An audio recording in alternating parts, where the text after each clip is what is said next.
Chapter 4, Southern Sudan, 2008. Naya's mother took the plastic container from her and emptied the water into 3 large jars. She handed Naya a bowl of boiled sorghum meal and poured a little milk over it. Naya sat outside in the shade of the house and ate. When she was done, she took the bowl back inside. Her mother was nursing the baby, Naya's little brother.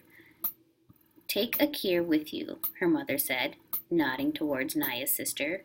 Glancing at her younger sister, Naya did not say what she was thinking, that Akir, who was only 5 years old, was too small and walked too slowly. She needs to learn, her mother said.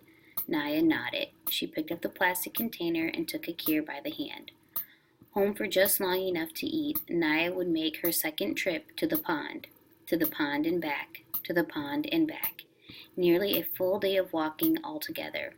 This was Naya's daily routine, 7 months of the year. Daily. Every single day. Southern Sudan, 1985. Selva held his breath as he scanned the faces, one by one. Then the air left his lungs and seemed to take all hope with it. Strangers, no one from his family. The old woman came up behind him and greeted the group. "Where are you going?" she asked. A few of the people exchanged uneasy glances. There was no reply. The woman put her hand on Selva's shoulder. "This one is alone. Will you take him with you?" Selva saw doubt on the people's faces. Several men at the front of the group began speaking to each other. "He is a child. He will slow us down." Another mouth to feed. Is it already hard enough to find food?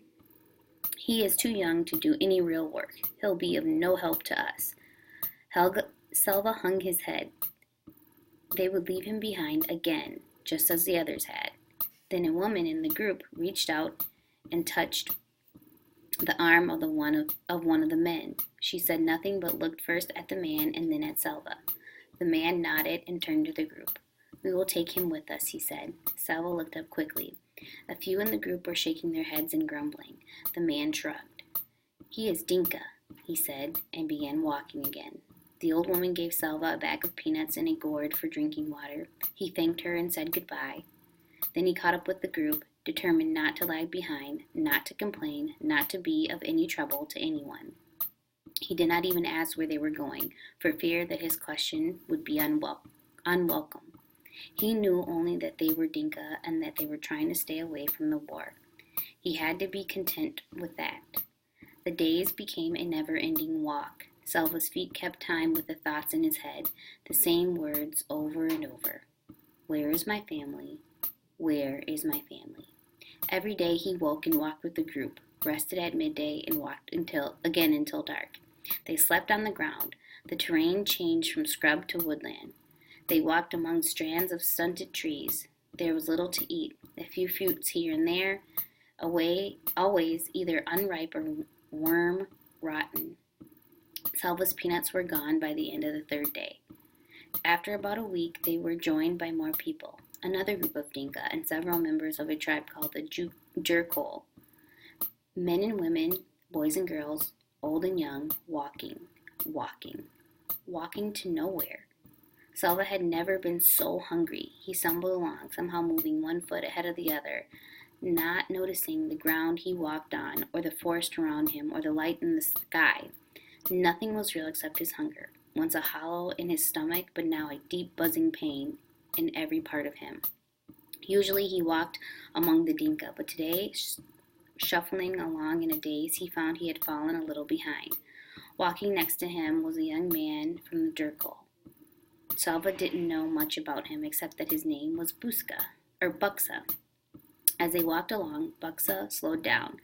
Selva wondered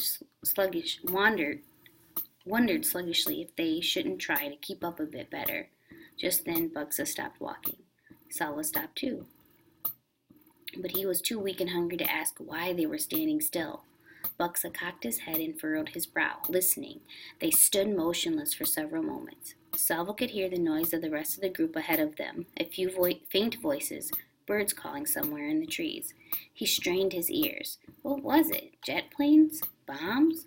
Was the gunfire getting closer instead of farther away? Selva's fear began to grow until it was even stronger than his hunger. Then, A slow smile spread over Buxa's face. There! You hear? Salva frowned and shook his head. Yes, there it is again. Come! Buxa began walking very quickly. Salva struggled to keep up. Twice Buxa paused to listen, then kept going even faster. What? Salva started to ask. Buxa stopped abruptly in front of a very large tree. Yes, he said. Now go call the others. By now Salva had caught the feeling of excitement. But what shall I tell them? The bird, the one I was listening to, he led me right here. Buxa's smile was even bigger now. You see that? He pointed up at the branches of the tree.